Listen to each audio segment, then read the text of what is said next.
Locals in the frontier town of Flan on the Moonsea region of North Faerun called it the Earthen Tomb, but in reality it was nothing more than a deep, revolting pit. An ignored deep fracture and lands outside the city's crumbling walls where the unmourned refuse of dead criminals and the poor were callously cast and quickly forgotten, perpetually exhaling the greasy, warm mist of decay. Bayard, his weathered face a roadmap of old scars and experience, leaned on his notched broadsword, the tip already stained with the ichor of undead dispatched just moments before. A grizzled veteran, Bayard once served in the Flaming Fist mercenary company out of Baldur's Gate, whose contracts had led him through countless skirmishes across the Sword Coast.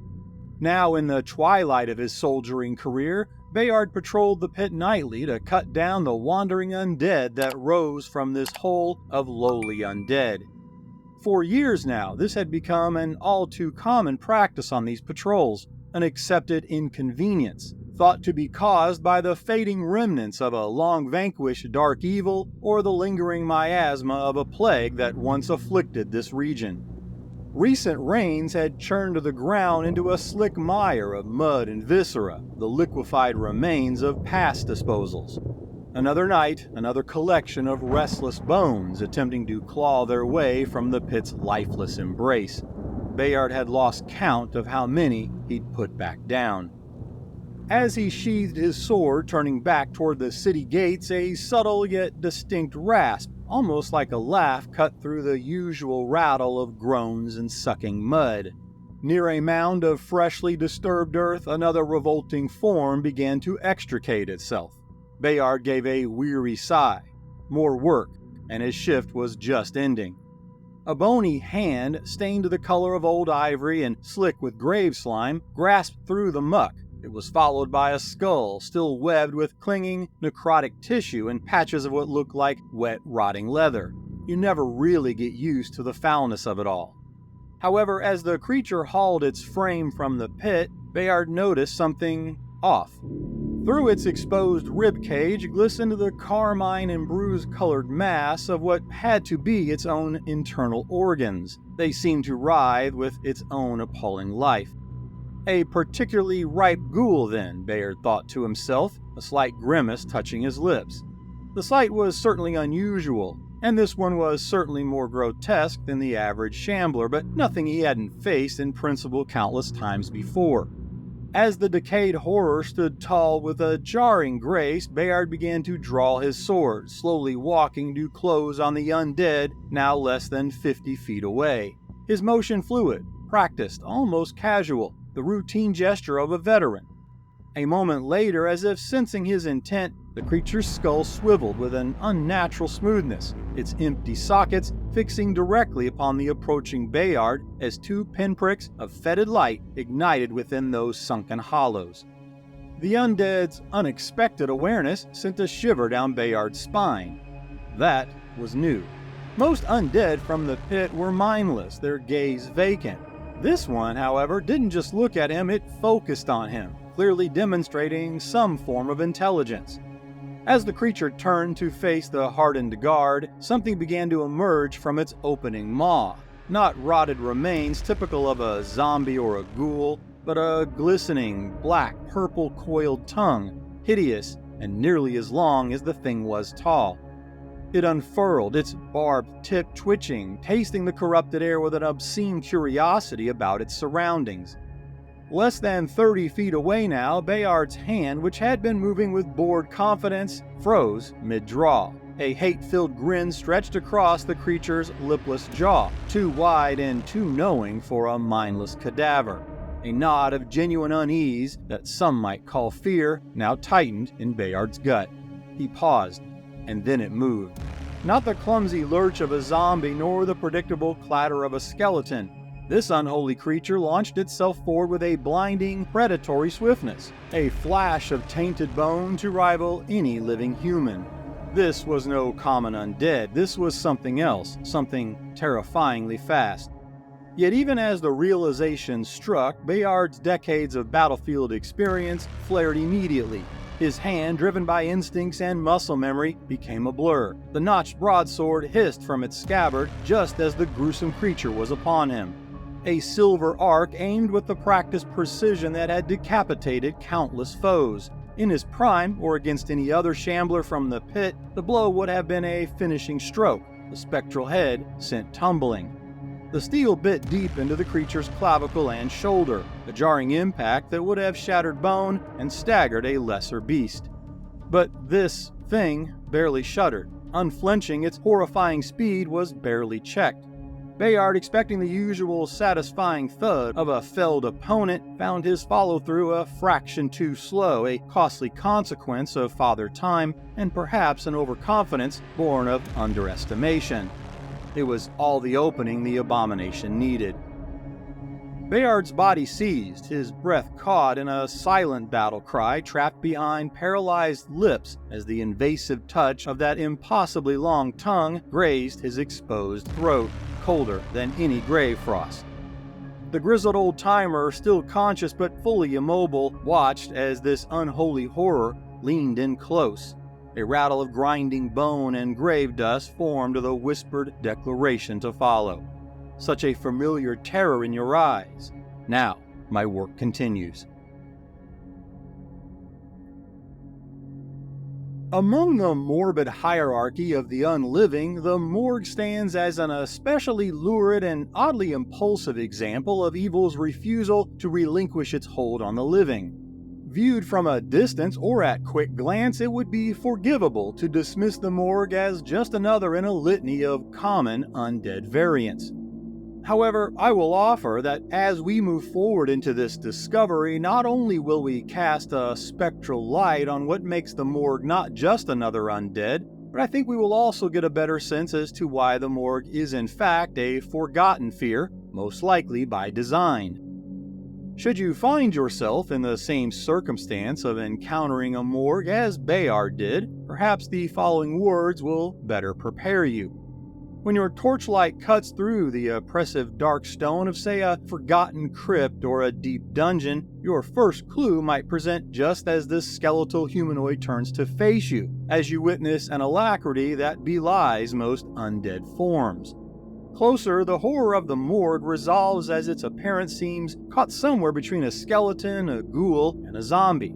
Skeletal, yes, but comprised of aggressive decay, not clean, dry bone. Patches of discolored necrotic skin stretch taut over its osseous form, and stringy desiccated sinew clings stubbornly like ancient rotted thread.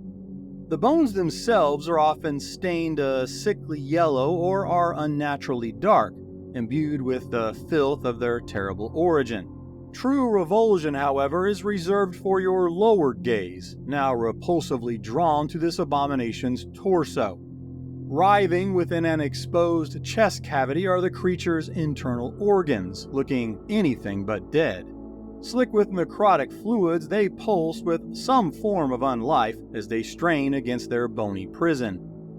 But nothing can prepare or is more symbolic of the horror that is the Mohrg than the monster's most signature trait, the disturbing sight of a tongue so long it would make Gene Simmons blush.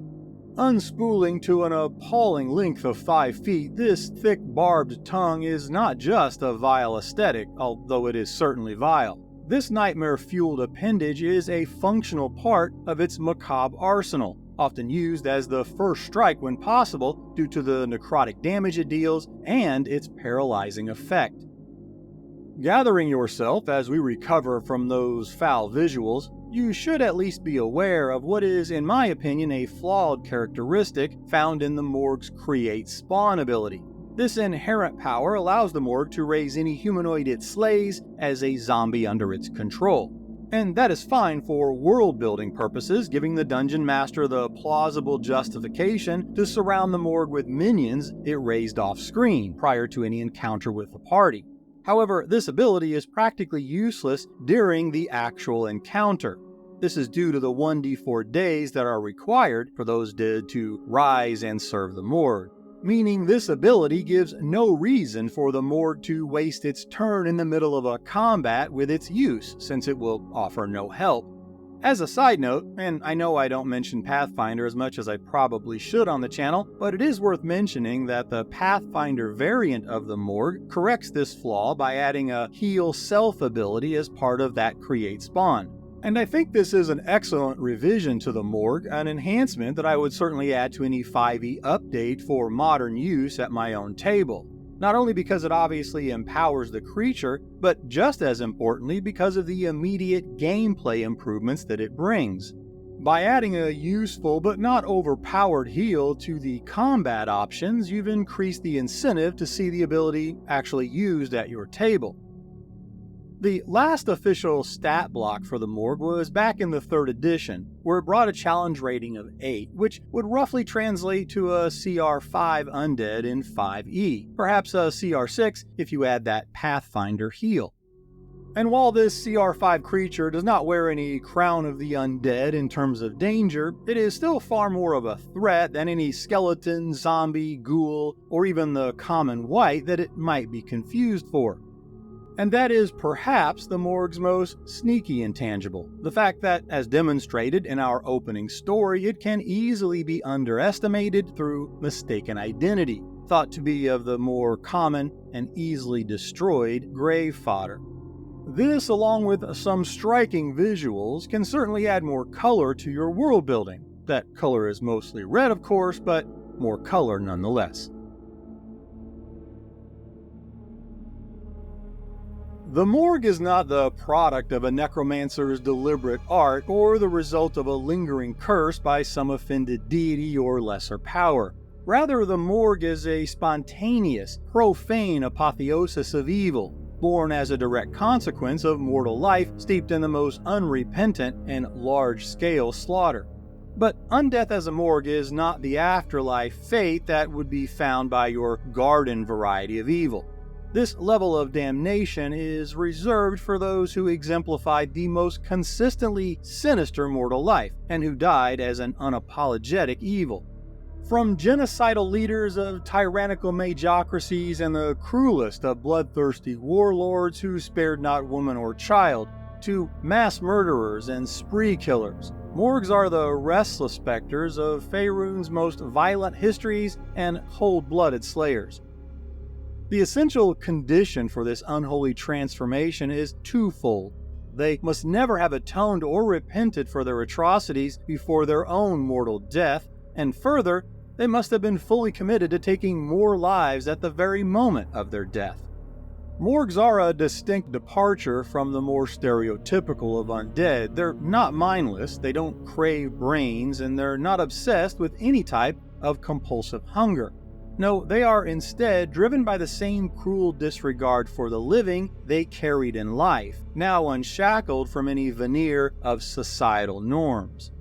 While much of the lore of the Mohrg comes from the core 3rd edition resources such as the 3e and 3.5 monster manuals and the exceptional Libris Mortis Book of the Dead, one of the more obscure lore quirks is actually found in an article penned in Dragon Magazine number 336. There, we're told very specifically, yet also anecdotally, that those most villainous of mortals who just so happened to be executed by hanging were more likely to rise as Mohrgs than those who met their end by any other means. Now, sages have only speculated as to why, with some positing that hanging as a means of execution is seen as the most dishonorable, reserved for the most despicable of evils. Perhaps it is this final insult that pushes the already malevolent soul to a level of hatred for the living that rejects the call of the dead, allowing the evil to find a bond to its earthly shell for work unfinished. Additionally, of the so-called civilized races, more anecdotal lore claims that human and half-orc blood were more frequently cited as Mohrg progenitors. Again, we can only speculate, but perhaps there's something about the human and half-human, half-orc psyches that possess both the capability for such grand atrocities and the capacity for the kind of deep-seated, unrepentant, and murderous rage that would be required for this profane undeath. And there are apocryphal writings that suggest the intensity of an individual's evil essence, particularly if they met a violent or unceremonious end in a place tainted by their own crimes, could be enough to trigger this profane reanimation. Regardless, as an amplified echo of the same wickedness demonstrated in life, the Mohrg is a most impious undeath, reserved for souls so stained by the residue of their atrocities that even death itself could not cleanse it. If you have not already been scared off by the foulness that is the Mohrg and made it this far, then the least I can do is share some world-building ideas around this forgotten fear. And to truly understand the Mohrg, we must not only dissect its ghastly form, but also consider the blighted lands and worlds that might cradle it. So let me take you to the jungle landscapes of Port Nyanzaru, Cholt's jewel on the shining sea. A small but active port city located north of Mesro, Port Nyanzaru is one of the major trading centers for the island, full of lively commerce, yet beneath its colorful markets and grand pronouncements of its merchant princes, darker currents flow. For the unrepentant Mohrg, even a city that prizes the vibrant can harbor the darker colors of true evil. And I can think of no better seed and soil for such immorality to take root than Cholt's own form of death-turned-entertainment found in the Executioner's Run. For those unaware, canonically, a great many criminals of Cholt would find themselves sentenced to this beast-filled pit, located in the old city where the deaths of the condemned would also serve as a cheap, albeit grim, entertainment. The lure of Executioner's Run was the Hunger Games-like bait and switch in the fleeting promise of exoneration, freedom, and yes, even fame for any survivors. For our adventure seed, this infamous pit of brutality is the stage for a Mohrg's debut. A merchant princess, Jessamine, who oversees this spectacle of carnage and justice, might approach the party with an urgent problem. Condemned criminals, upon being slain by the beasts, have been rising almost immediately as aggressive undead. Fearing an uncontrolled outbreak of undead, Jessamine tasks the party with entering the pit during what she calls a staged lull in the entertainment in order to eliminate this new alpha undead. Of course, the not-so-hidden truth is that these undead spawn are led by our Mohrg, Varalako the Vile, who before his own execution served as a brutal enforcer for a sinister Omnian merchant trading company and was personally responsible for the systematic torture and mass murder of countless striking dockworkers and rebellious locals, a task he undertook with zeal and an absolute lack of remorse. For some added tension, a less obvious truth could involve Jessamine herself using the lie of a lull for some layered villainy. I'm actually working on a full adventure pack PDF that will further detail this narrative and also add a layer actions, regional effects for the Mohrg, as well as an empowered 5e stat block with optional legendary actions that you'll be able to grab over on my Patreon. Links below. There is a lot you can do with the Mohrg, and I think we can all agree that one of the lessons we've learned thus far today is the Mohrg, it's a type of undead not at all familiar with the phrase, rest in peace.